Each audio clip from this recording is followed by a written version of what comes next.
Well, I think we'll get started. Uh, Let me welcome all of you to this gathering, this use of Zoom technology, the pandemic and the church in 2021.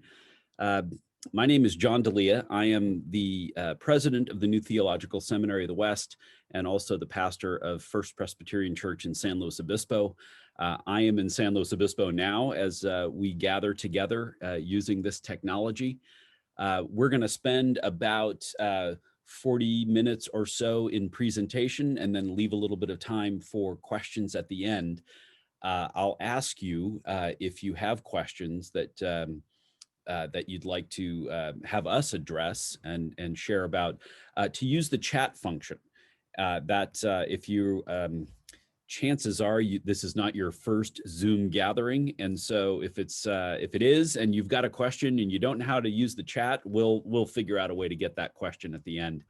But we're going to talk a little bit, and we're going to share a little bit about who we are and the work that we do, and then go through a list of moderated questions that will give us a well-rounded understanding of how this has been working, at least for our three churches. I'm going to hand it off to the Reverend Dr. Wayne Hopkins, who is a pastor, and he's going to introduce himself, and then we'll get Grace to do the same. Thank you, Mr. President, and welcome and greetings to everyone. I am indeed Wayne Hopkins, pastor of First Timothy Missionary Baptist Church. I believe our senior deacon is on board with us today, along with a couple others who might be here. And most importantly, to this context, I'm a proud graduate class of 2020, the DMID program of New Theological Seminary of the West. So with that in mind, it's an honor to be invited to share with you today. I live in El Segundo. This view is entirely artificial, but I can still dream, right? And while we're working remotely and so forth, I get to have this view and be on here with you along with everything else that pastors have to do. So thanks for having me today. Great. Thanks, Wayne. Hi, Grace. Hi. Thank you so much for everyone for being here and sharing our time today. I'm honored to be part of this conversation today. I am the associate pastor of Pacific Palisades Presbyterian Church. We are a church, if you're not sure where Pacific Palisades is, a little tiny neighborhood that is nestled in between Santa Monica and Malibu, basically. That's where we are. And out of the entire time of the pandemic, I was actually an interim solo pastor. I was the only pastor here for about 8 months. We currently now do have a new senior pastor who started in January. And that's where I am. I am currently in my church office right now, joining you guys. So thanks for having me here, John. Great, thanks. I am a working pastor as well. I'm an interim pastor here in San Luis Obispo. One of the things that is unique about my own experience of the pandemic is that I started in this interim role during the pandemic. And so there have been some interesting challenges and limits on getting to know people in the congregation that I now serve. Because I tell them fairly often now, I don't know how tall any of them are because I only know them from their picture in Zoom meetings and Zoom worship on Sundays. But that's been one of the challenges, and that's one of the things that we'll talk about as we proceed today. One of the things that for those of you who are viewing, Grace and Wayne and I are friends and colleagues. We are pastors in different churches. To the best of my knowledge, we've never really worked together. Grace and I went to seminary together. Wayne and I worked together a little bit on staff here at the New Seminary of the West. And so one of the things we wanted to do was have a conversation among friends and colleagues who are pastors about how we have experienced this last year, and maybe a little bit about what we've learned that we'll carry forward into our ministries, our respective ministries going forward. And so what I'm going to do is ask a few questions and let Wayne and Grace respond, and then and then I'll add some things in, and then we'll move to another question. If you have questions yourself, feel free to send those to us, to one of us using the chat function. We'll try and figure out a way to do that and open that up later on in our hour together. But I want to put this question to Grace. The shutdown happened, I think for most people, March 15th of 2020 is a pretty pivotal day. Grace, let me ask you, how did your congregation react to that moment of shutdown, and how did they respond to you, and how did you respond as a leader during that time? Thanks, John. I can tell you that I distinctly remember the evening that it was building toward the shutdown. We had made a decision as a church to record the worship service on Sunday because we could sense that things were coming to a place where they were going to come to a screeching halt. So that Thursday evening, actually, before the actual, I'm not quite sure what day it was, but it was a Thursday evening, we gathered in our sanctuary with a skeletal crew and our little iPhones, and began to record our worship service. And I distinctly remember as soon as we turned the cameras off and we had finished recording the worship service, everybody's phones were blowing up saying, things are shut down, things are shut down, things are shut down. So we, like everybody else in the world and in the nation, were in a bit of shock. Everybody was in a bit of shock. But I was very impressed and proud of our church family, our community, that as people were experiencing this sense of shock, that we were moving together, unified. And there was a sense of, even within that shock, there was a sense of, take a deep breath. God is leading us. Let's go forward. It's going to be okay. And at the time, if you recall, nobody knew that it was going to be this long, right? People were thinking, well, maybe a month or two, or, and so initially everybody was taking a deep breath as if we were going underwater, but nobody knew that it would be that long. But I do recall that sense of, here it comes. There's a big wave that's coming. And we moved forward in that way and moved very quickly to online, and very soon after that also moved very quickly to start a online coffee hour on Sundays. That's great. Yeah. Wayne, how about you? How'd last March go for you? Last March was action-packed for sure. Grace and I were in the midst of our dissertation completion and preparing to present. Making a mad dash to New York City for our partner school, New York Theological Seminary. So it was a busy time. I had scheduled someone to preach for me on that Sunday. It's rare that I take a Sunday off. And I knew that things were potentially going to be shutting down. Did not know how profound that was going to be until I was on the way back. And in the airport, snack shops were just dark. People were making makeshift masks out of their coats and their sweaters. And, it was just a real sense of anxiety that was going on. And as far as the church was concerned, it's funny how we had talked about different projects that would require a suspension of service, and we never could do it because we didn't want to interrupt the flow of things. We had talked about, when I, being newer at my congregation at the time, there's, the schedules can be overwhelming. Sometimes you just need a break or a pause, but it's hard to withdraw fellowships without offending people or not show up to something because they're expecting you. So all of these things are in mind. And then it comes very clear that in order to remain safe, we have to make the decision. It's not a meeting, it's not a committee, it just has to be done, and we have to inform everybody. So for us, it became, how do we minister through this? Meaning, how do we get elderly people online? They might have a smartphone, but they might not know how to use it. Do we text or email? It became a very kind of granular, how do we make sure everybody is included?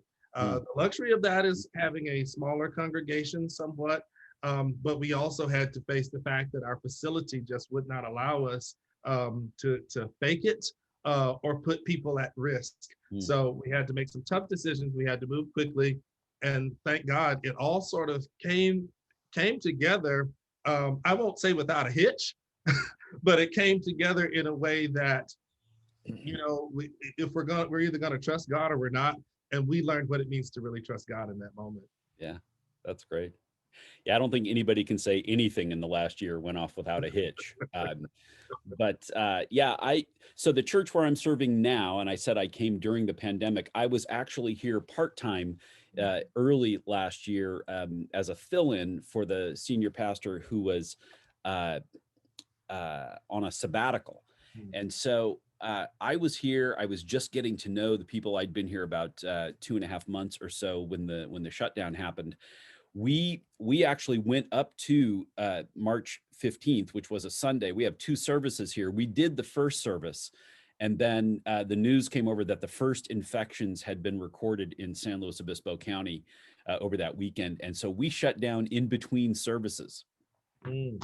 The one thing we had done that allowed us a little bit of to continue to serve our congregation was that we had video recorded that first service.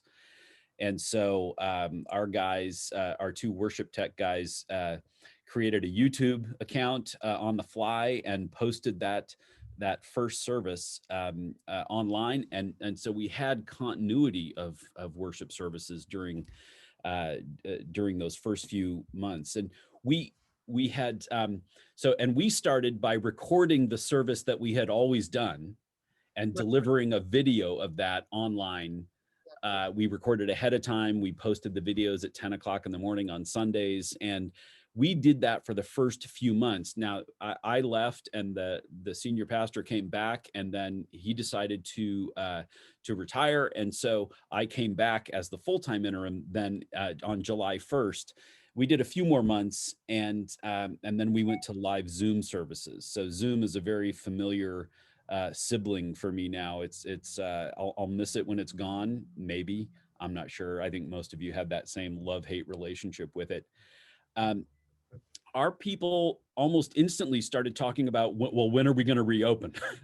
And so it has been part of my pastoral conversation with my church has been to talk about what it means to keep each other safe, to be good neighbors to each other and to our community. We talked about an outdoor service here at our church during the last August. And one of the things that ended up being the deciding concern was we were concerned about how it would look to our neighbors if we reopened so soon.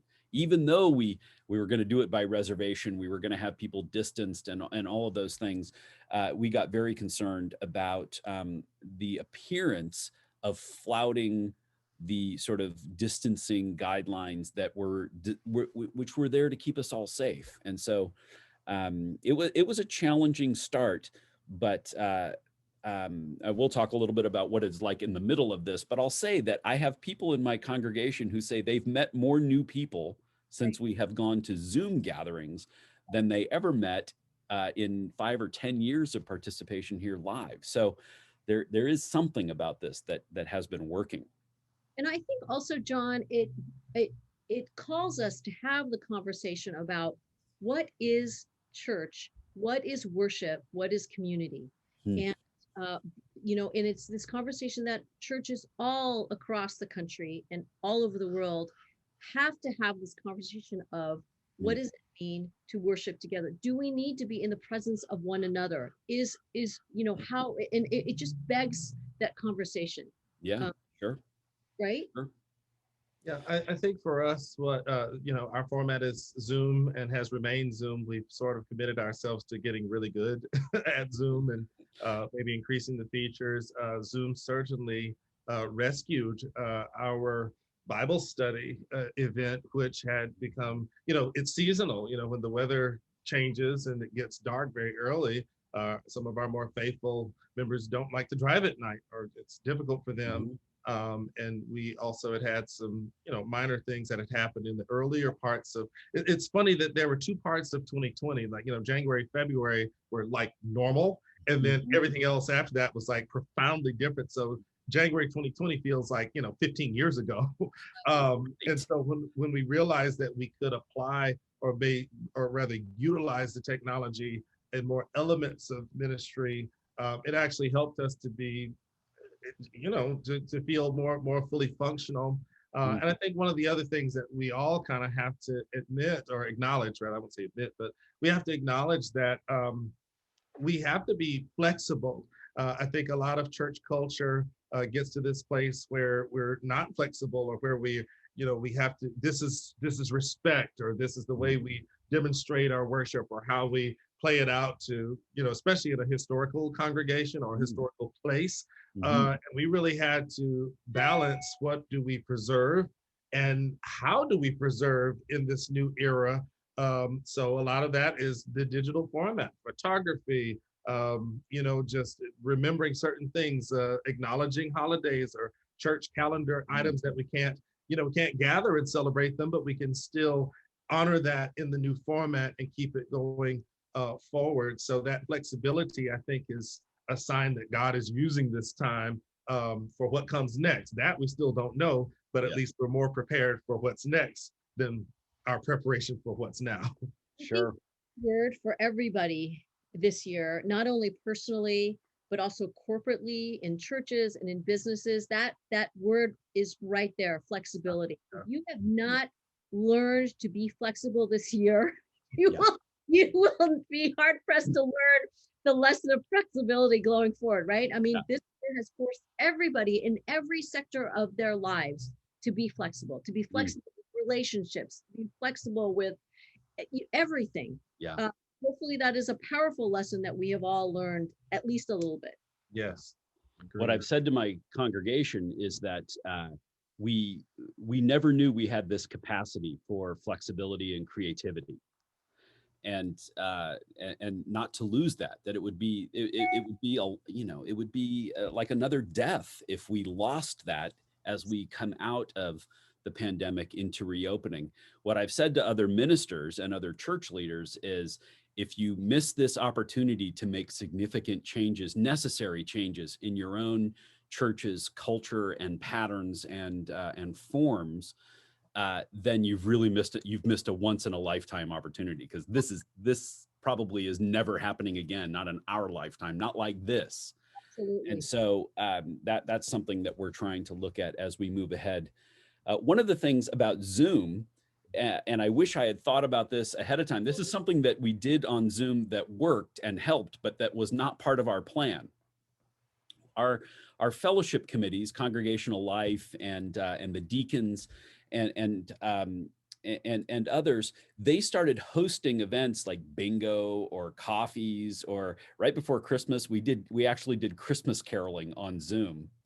What it ended up doing was it helped get the people who were less comfortable with the technology more fluent in Zoom functions at a lower stakes event than Sunday worship. Right. And so rather than come to Sunday and not figure out how to go into a group, or to use the chat function, or to mute yourself, they learned that having coffee with each other, or drinks, or they learned it playing bingo. Bingo has been a very popular thing in our congregation over this last year. We've got another one coming up this Friday. So I wish I had thought of that ahead of time, that we'll do these other low stakes events during the week to make sure that Sunday worship was a time of comfort and fluency. But it did end up being the way that it happened. And so so that's been a really good thing. I want to talk, because I know that my own working rhythms were completely obliterated, and in some small ways maybe rebuilt during this last year, but I'm still not sure. But I want to ask you guys how your own work rhythms changed over this year, and what that has meant for you. Oh, well, I can just tell you that for myself, I think along with everybody, the first few months, I found myself glued in front of my computer because everything had gone to Zoom. So meetings were all in Zoom. Everything was on Zoom. And then you find yourself at the end of every single day going, as a working person, as a working pastor, going, wow, I've just been on Zoom for 12 hours. Yeah. How did that happen? And wow, I just gained 20 pounds. How did that happen? Well, every time break, I was going to the refrigerator because it was 20 feet away. Yeah. So, yes, I think everybody's eating schedules, working schedules, and defining, and we're always striving as people, right, to define work-life balance and Yeah. self-care. And I don't know about you guys, but for the first few months, that all went out the window because everything was on Zoom. We're trying to figure things out. We had to have meetings. Meetings went long. People were in a state of anxiety. People were learning Zoom and for the first, I don't know about you guys, for the first 3 months, anytime we got on Zoom, the first 15 minutes was unmute. Oh, how do I join? How do I chat? How do I, and then people were getting dropped off. And so meetings started systematically 20 minutes after the start time because everybody's trying to figure out technology. So tremendous amount of change and adjustment and learning. And why are my pants not fitting anymore? Oh, where did I gain that 20 pounds? It's because I've been sitting here in this same chair. At least they're on. That's So there's been a lot of change, and I'm sure everybody here can relate to that. Sure. Yeah. Wayne, what about you? In terms of workflow, I mean, in my case is not necessarily special, but it is unique. I don't even say bivocational anymore. I'm a multi-platform professional. Pastoring is one of the many things that spin on my daily carousel. But I think what it did was expose, especially to those impacted, to some of our members. I think people understand, hey, he works, he works a job and pastors, that's great. But I don't think people realize in pastoring, there's a multiplicity of jobs that come with that. Even if there's, staff, our deacons, and everybody works and serves, and it's no slight against that. But there's certain things that are always just ongoing. You finish a sermon, there's always the next sermon. Then there's the lesson, and then study time definitely got to be one of those things that you have to pull out of thin air and make happen. And then in terms of work-life balance, our office went to work remote, and someone said something very insightful. It's not that we're working from home, we're living at work. So those lines got severely blurred in a lot of ways, in the first part of it. Finishing school was also another element. So what I had to do was I had to revisit everything that I had done in my studies. I had to reapply almost everything from time management, meals, as Grace was saying, eating healthy, or how do you exercise with a mask on? I had to be the test dummy to figure that out for myself. And then when it came down to some options that we explored, someone said, well, hey, if we have fewer people come at each time, we could have multiple services. And as much as that idea might appeal in some places, I knew that it would kill me.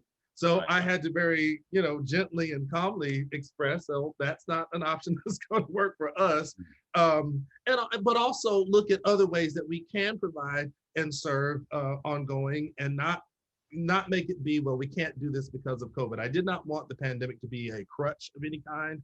And I also wanted to encourage our people that, if we're worshiping at home, that still needs to be a rich experience. And if there are things that we can't do the same way, this is an opportunity to innovate a new way. And if things needed to be suspended for a period of time, let's cherish them when we can reintroduce them. So there were some things that have just recently kind of come back online. And, it's just great to be able to see them kind of with fresh eyes after having to make the tough decision to set some things aside just for sanity, just for peace of mind. So it's an ongoing work in progress. Sure. John, It's hear from you also how your work life changed as well. But I think it's very clear. I think that we need to remember to be very clear that people had very different experiences of what the pandemic was like, depending on their living situation and also their work situation. So if you were a retired person, or if you lived by yourself, Mhm. Regardless of how much you were on Zoom or you worked or you didn't work, your flavor of what the pandemic was vastly different Yeah. for those of us who are still working full time and now overtime. We were Yeah. working overtime because now everything we're trying to figure out how. But for a person who was retired, or a person who lives alone, I can tell you there are numerous people in our church who Sunday, the coffee hour was their one touch point with people, Yeah. right? Yeah. So we have to recognize that people experienced Zoom, this love-hate relationship with Zoom in very, very different ways. I think that's exactly right. My dad passed away during COVID, and one of the things that he didn't die from COVID, but he had been battling cancer. But the thing that COVID did was it cut out all visiting. Mhm. You know, the last few times I talked to my dad were through a window Yeah. with my son standing out on the porch and speaking with him. And but my mom, who is roughly the same age as my dad, she she experienced it a different way because it's a year of not traveling or visiting or spending time with her friends. Right. And you know, very honestly, at her age, losing a year felt like a huge blow in a Absolutely. way that it doesn't to my, you know, my son lost his junior year of college and he's always going to have that story, but you know, he's 21, he's going to be fine. Also Yeah, awful too for young people. yeah, They I too. think so. Yeah, yeah. Absolutely. But work rhythms, I realized that because I live by myself, you know, I'd have a laptop next to my bed. I wake up fairly early and reach over, and I do the first 2 hours of my workday sometimes before I got out of bed. And Exactly. then I'd get up and take a long walk and then come back and work for a few more hours. But I also realized that even as I might watch a baseball game or watch a movie or a TV show in the evening, that I had my laptop here and I was, you know, writing a note for a sermon or writing. I started a midweek letter that I write to the church every week, and I'm always kind of tinkering with those. It's uh, I just sent a note to my the personnel chair here at the church. He wanted me to account for my time off in the first over this last year.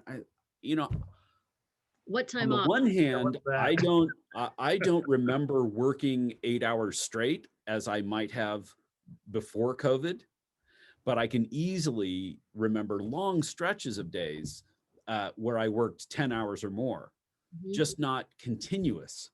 Yeah. Right. So it's a very strange, there was no sort of going to work, coming home and trying to set that aside, leave the phone somewhere else. And it was kind of more like every waking moment had some work component to it.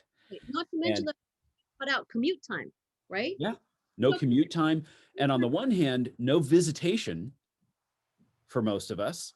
But that time was more than eaten up by learning new technologies and being the unofficial IT help desk for our congregations and teaching people how to use that. And then we have 12 households in our congregation who don't use any kind of technology beyond a simple phone. And so we print everything. And there was one deacon who drove the sermon and the bulletin and the newsletters and everything to those 12 households during the week.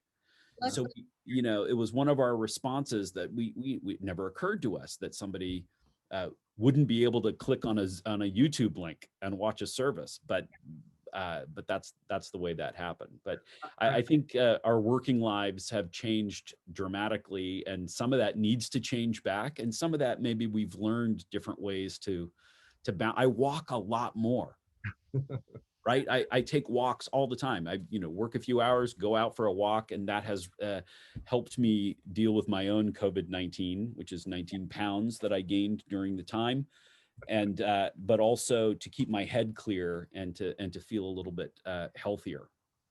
Yeah, Yeah. Um, I have to jump in just a bit because you know, again, our deacon chair, Deacon Livingston, is on with us, and he certainly helped to innovate some new things. We had a pick up and drop off event, you know, mm, for Eucharist communion elements where people could come. And we were able to kind of observe and learn from people's, preferences and comfort level. Some people would roll down the window just to tap, just to receive Yeah. something through. Some were jumping out. I mean, and for me, I live alone also, and the church family really is my family, and that's become even more concentrated, without being able to travel to where my parents and other people are. So several people have, it's great to see you, no hugs. And Yeah. that's okay, getting used to little things like that where if you post it on a sign, it might turn somebody the wrong way. If you put it in the bulletin, somebody may not read it. You have it posted on the Zoom I do a PowerPoint each week, no one, everyone never gets it. Somebody always gets one thing that's probably, spelled incorrectly or something. But the point was by being open to what we must do in this moment, each of our Sunday worships, we're at week 60 coming up. We've kept count. And and each one of those has had its own little nuances of how to get it off, off the ground, get it done. And then what we've been able to do is not quite a full coffee hour, but at the end of our services where we play the music, we allow everyone to stay on and just talk and see one another, especially for our sick and shut-in members who wouldn't have been able to come to church anyway. This is the first time we've ever had live broadcasting, and they've been able to be transported, into the building. We shared our renovation ongoing. I use a background that shows the church if I'm not there physically myself. So any little touch point that we could use to say, hey, we're still a family, we're still together. Those are the kind of things that we've tried to hold on to. And the last little piece is, my mindset is not so much about changing back, because time doesn't move backwards. We have to change forward, meaning that we keep what is worth carrying, and then we plant that and then grow from there, which I think is going to be the model we have to embrace. Sure.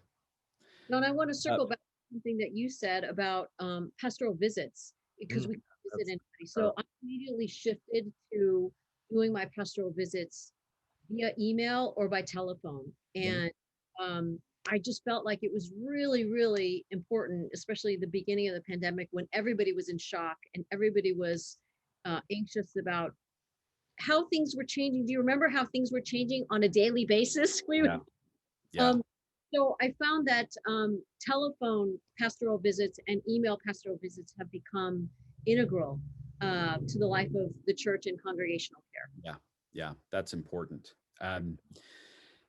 One of the things that's true, and we talked about this in our preparation conversation, is that our nation went through a handful of traumatic events during COVID.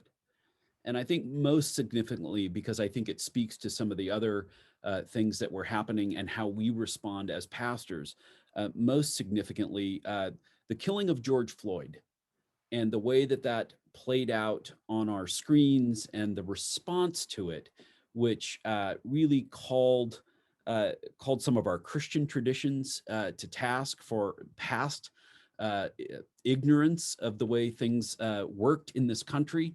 But also, we spoke a little bit in our pre-conversation about the ways that COVID put us in a place where we watched this and we had maybe more unstructured time to interact and to respond to some of the things that were going on our screens. But it happened. George Floyd's killing happened in May, right? A couple of months into these new rhythms that we're talking about. And I want to ask the two of you, how did you respond to these things in your church? And how did the people respond to the ways that you responded as church leaders? I've got a story I'll share, but I want to give you guys first word. And Wayne, how did you respond to that in your own congregation, and how did they respond back to you? Well, obviously, our congregation is historically African American with some, blending there. We're in South Central Los Angeles, so the story of violence at the hands of police is not new or entirely shocking. What did present a shock was the national response, the fact that people were responding with concern or consideration or maybe even compassion. A lot of people surprised, a lot of people, well, this couldn't happen or there must be some reason. And you immediately to George Floyd add the names of Ahmaud Arbery or Breonna Taylor within that same scope of time. And as we would add those families to our weekly prayer list, there became just an increasing number of people who would either be added or a new story that would hit the news. So what my goal was to be, have us as a church be aware and be prayerful in the ways that we can. I always think, whoever the victim is, whoever the perpetrator is, they have families. Those people are going to be impacted. And then if you look at the incident itself, George Floyd died on actually my birthday, May 25th. So I was personally impacted in a large way.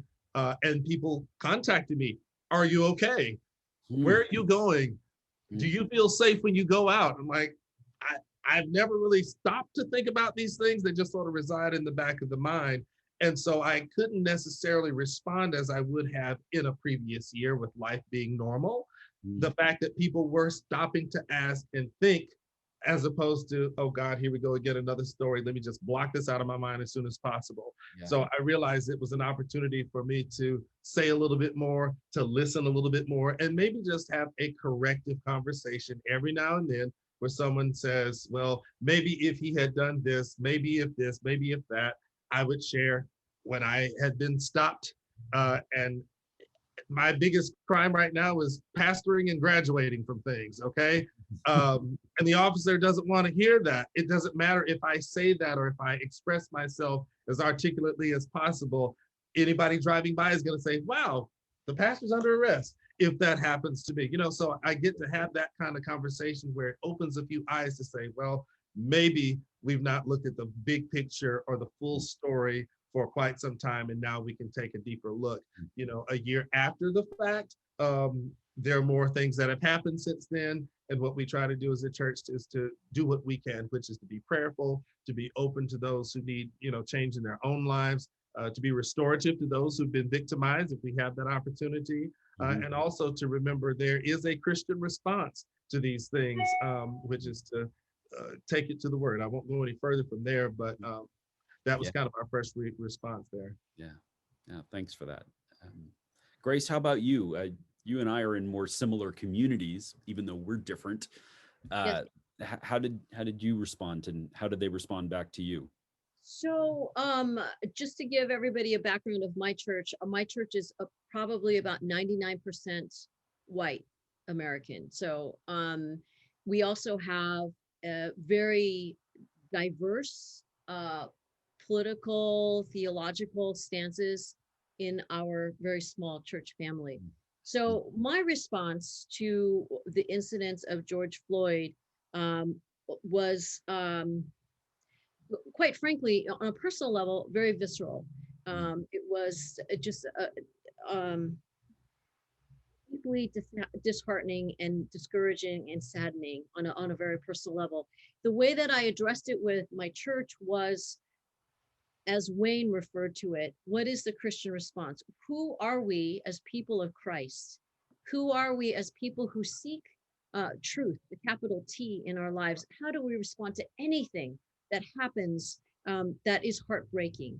And for me, the answer is Micah 6:8. And I responded and put forth things to our church through the lens of Micah 6:8. What is it that God calls us to do as his people? And I got very mixed reactions to that. People felt that I had gone too far, and people who felt that I hadn't done enough, which was expected. I do believe, as we were talking earlier before, I do believe that it was a blessing and a curse in a way that, because it happened during the pandemic, feelings and emotions were raw and visceral because we had already been in a pandemic. And as I said earlier, thank God that emotions were raw and visceral, right? That we had the opportunity to feel things this deeply and to understand and to really be given the opportunity to have a visceral reaction and to be mindful and to be thoughtful, and if never before, to have the opportunity to take pause and to think mindfully about what is happening in the world. So that's a little bit about what happened with me. Yeah. It's been tough, and I think this may happen more in largely white congregations than others. But we talk about purple congregations that have kind of an equal or near equal blend of very politically conservative people and very politically liberal people. And oftentimes there's folks in the middle, but the last 5 years have not lent themselves to centrism. People have been so polarized that they're pretty far apart from each other. But in this congregation, again, where I was relatively new, I wanted to address things that were happening in the news and wanted for us to be connected through the filter of the scriptures that we claim for ourselves as a guide and as a glimpse into God's mind and heart. I preached a message. I was on a series through the parables and preached a message on the parable of the persistent widow. And she's a poor persistent widow. And I said, virtually nobody in our congregation is this person. This is someone else's experience. But I said her patience, though, the only people in our culture who have demonstrated that kind of patience have been African Americans who continue to wait for justice to be granted to them, or who have waited for an opportunity to live into justice themselves, live into a just society themselves. And so, on balance, because I don't have a monochromatic congregation in terms of politics, on balance, it was a pretty mild message. It was clear. But I want to say that one elder resigned. 4 households over time left the church. For this, it was the last straw for them and what they perceived to be the leftward leaning of the church. And even that response, as much as it grieved me, gave me an opportunity to find some other language and say, look, we're just not going to pretend there are 2 sides to this story anymore. We're not going to pretend that there are 2, for all the other things that are interesting about politics. And George will say that the last interesting conversation to have about politics is the role the government plays in the life of the individual. Fine. I think that's an interesting conversation too. But and on those conversations, we always acknowledge the different facets and different sides and perspectives. But I wanted to say declaratively to my congregation that we're not going to pretend anymore that there are 2 sides to the racism question. There's not a side that recognizes it's wrong and another side that's equally valid that still wants to promote and support and project this onto their faith and onto this community and onto other people who might be around them. And so that language has helped because it's less about the politics of it and more about we're going to demonstrate a new way of talking about something that we universally agree is wrong, or someone else is going to have to make the case of why they should be involved in that conversation from a different perspective. And so that has helped a little bit, but it's what I feared was that the people who disagreed with me would leave and we would be left with this, this echo chamber of people who agreed. And so part of the balance, and again, I think this is something that happens more in largely white churches, is you're trying to hold the reins of both sides and hold them into your, still hold them close in your Christian community. And that, honestly, that has been a challenge. I have felt it more acutely during the pandemic. Again, because we have the time. People knew this story in detail. Absolutely. And I think it had a huge impact on what we did. The other thing that happened during our time of disruption, of protective distancing, is the election.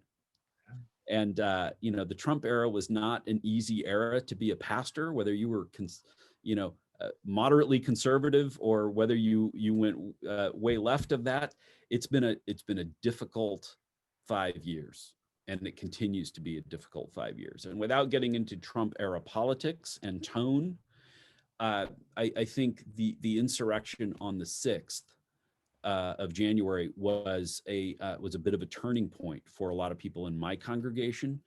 Uh, what I ended up doing was using Zoom to host a prayer gathering for people. We had 40 households participate in a prayer gathering on Zoom on that maybe the next day, the next day, and it was dramatic, but it was also unifying in a sense that yes, there are this body of things that we can disagree on, but let's all agree that storming the Capitol was a bad thing.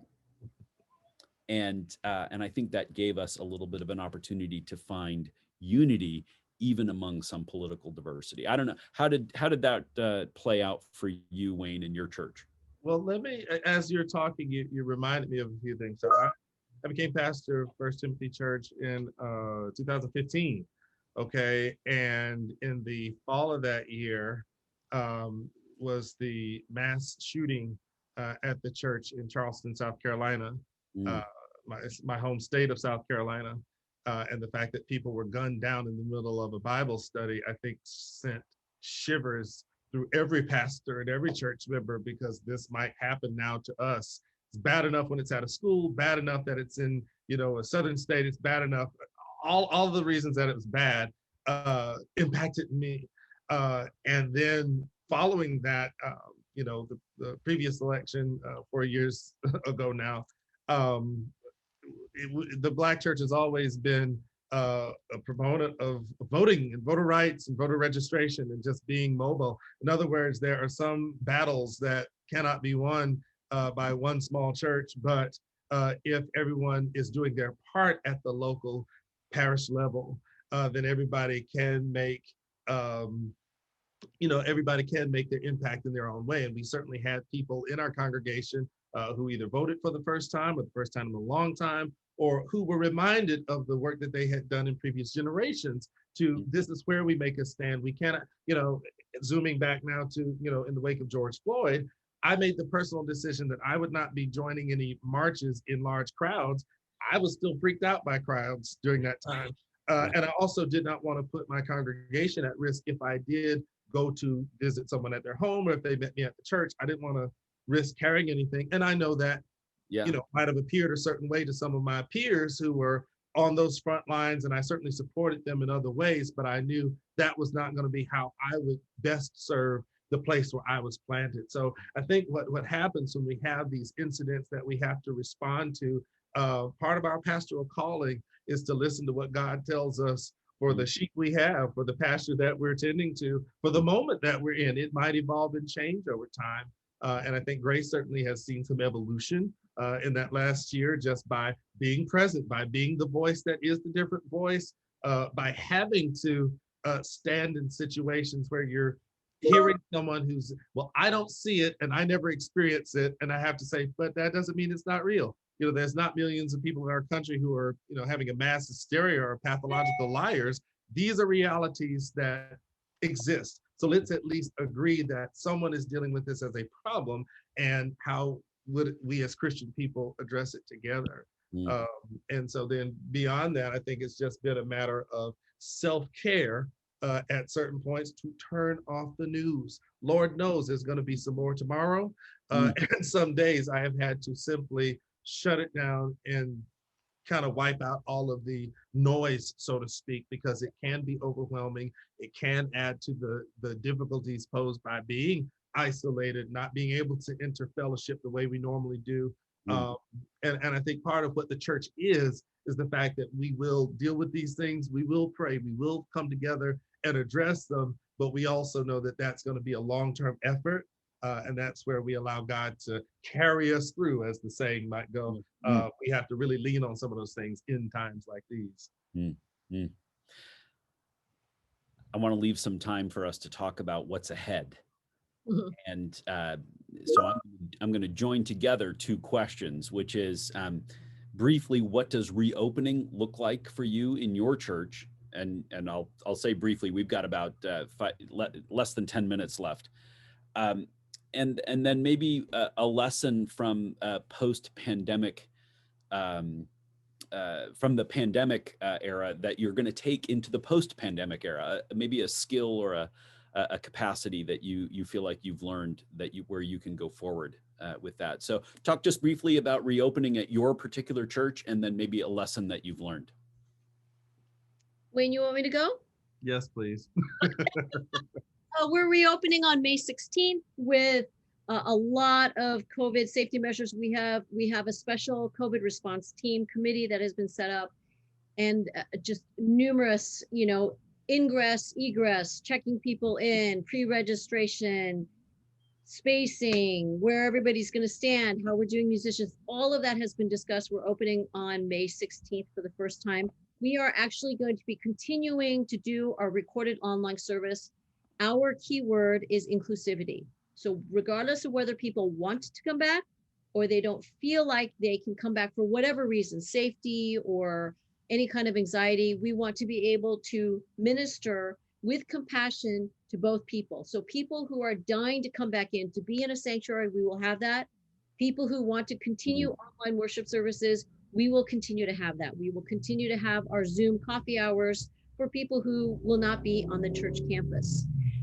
I can tell you one huge lesson that I've learned this year. It is one that I've reluctantly learned and I reluctantly take with me.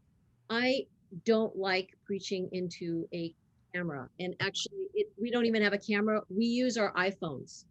So we put it up on a tripod. We're preaching into this little teeny tiny dot right here. I don't like it. I made a comment to one of my pastor friends, and I said, wow, televangelism is not in this girl's future. I don't like televangelism. And he said to me, Grace, if you're a pastor, televangelism is in all of our futures. We all have to go to live stream. We all have to go to technology. And if your church is not going to move in that direction, then you will be left behind. So it is a painful lesson that I am learning, one that I am reluctantly learning, but one that I am understanding that for us in the future, I can see Pastor Tom laughing at me. We're going to have to learn what it means to preach into this little tiny red dot here, and also look at people that are with us in our congregations, in our sanctuary. So we're going to be looking at a camera, and we're also going to be looking at people. How do we do that? I have no idea. I don't know. That's part of the challenge. Wayne? Well, we were able to institute a few things. We did inaugurate a safety ministry that reviewed the regulations as they continue to evolve. We do have plans to employ them, or deploy them rather, when it is time to have events. We've had a couple of smaller events, a funeral, a couple of activities. Our services will probably not start back until around mid-June or so. We haven't fixed the date because we're watching the regulations. In other words, for us, it'll be easier to work with fewer regulations to try to manage. Right. And I've had to accept the fact that a lot of people are hearing from God on my behalf in terms of how to pastor and how to move forward. And I've had to accept their recommendations and thank them for them, and tell them to please still tune in on Zoom to find out what we're actually going to do. And ultimately, safety is the goal. The other thing is infrastructure. We did renovate during this time, so we made good use of that. So people will be coming to a brand new and refreshed sanctuary, which is actually good, because we do get a fresh start there. But we also have to recognize that, if we have restrictions of any kind, we have to apply them to our unique setting. So the goal is to make sure that we can do as much as we can close to normal within a limited time frame, which is one thing. One of the things that people kind of overlook is the restriction on singing. We're Black People Baptist Church. There's going to be some music. So to incorporate that in a way that is safe has to require some adjustments. And then ultimately, the biggest thing that we've had to do is to accept what we're able to do right now versus what we will be able to do with a little bit more work, a little bit more patience and trust in God. So, to say that we're coming back summer, we'll be able to tie that into some really good celebrations, including our 70th anniversary coming up. So we get to plan with purpose, but also prepare ourselves for the best path forward. And as Grace said, inclusivity, we have to accommodate now. At first, people were saying, well, if we stay online, people won't come back into the building. And now it's become clear that some people are so glad to be able to access a smaller family community church online that wasn't able before. And to me, that opens up the digital Pentecost. This is the rebirth of the church. So we have to treat it as such and enjoy the ride, because it's going to still be a ride ahead. Sure. Yeah. One of the things that I know that we're doing is we realize that there are people who will be who have become dependent on the ability to watch worship at home, and so while we're doing Zoom during the pandemic, I've also got my crew working on how to, with some level of production value, live stream a service going forward, but also to record it so that people who don't want to watch it and participate at 10 in the morning can watch it later on in the afternoon. One of the sweetest stories I heard during this time was a mom with a 4-year-old and an 11-year-old, and they have been watching the recorded service on Sunday afternoons. And the 11-year-old's kind of a precocious young boy, would say, "Mom, wait, pause it. What did Pastor John say right there?" And so they get to unpack that a little bit with their younger kids. The 4-year-old little girl dances through all the music. And they wouldn't want to do that live with that happening behind them on Zoom. They'd end up on some sort of funniest home videos somewhere. But they watch it together in the afternoon. It might take an hour service, might take them an hour and a half with interruptions. But they have it's really been valuable for them and meaningful to get kids involved in worship in a way that isn't disruptive or that doesn't embarrass the parents during a live service.